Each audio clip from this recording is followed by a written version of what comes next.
အားလုံးပဲမင်္ဂလာပါဒီနေ့မှာတော့ယောရှုနဲ့ဂိဗောင်မြို့သားတို့ရဲ့အကြောင်းကိုတင်ဆက်ပေးသွားမှာပဲဖြစ်ပါတယ်ခင်ဗျာ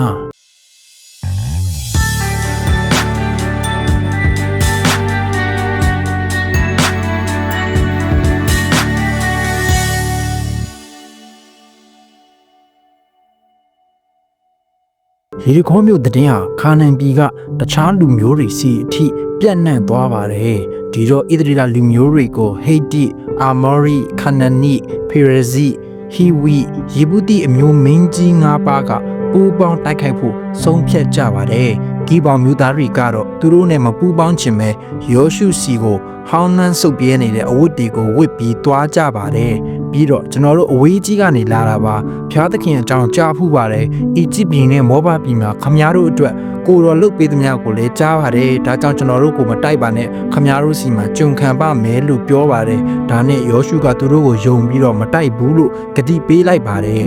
၃ရက်ကြာတော့ဒီလူတွေကရက်ဝေးကမဟုတ်ပဲခါနန်ပြည်ကလူတွေဆိုတာကိုသိသွားကြပါတယ်ဒါနဲ့ယောရှုကငါတို့ကိုဘာလို့လိန်ပြောတာလဲလို့မေးတော့ဂိဗောင်မြို့သားတွေကကြောက်လို့ပါလို့ပြန်ဖြေခဲ့ပါတယ်ခမည်းတော်ရဲ့ဖျားဟာခမည်းတော်အတွက်စစ်တိုက်ပေးနေမှန်းကိုသိပါတယ်ဒါကြောင့်ကျွန်တော်တို့ကိုမတတ်ပါနဲ့လို့ပြောပါတယ်ယောရှုကသူတို့ကိုဂတိပေးထားတဲ့အတိုင်းအသက်ချမ်းသာပေးလိုက်ပါတယ်မကြာခင်မှာခါနန်ဘုရင်၅ပါးနဲ့သူတို့ရဲ့စစ်တပ်တွေကဂိဗောင်မြို့သားတွေကိုလာချင်းချောက်ပါတယ်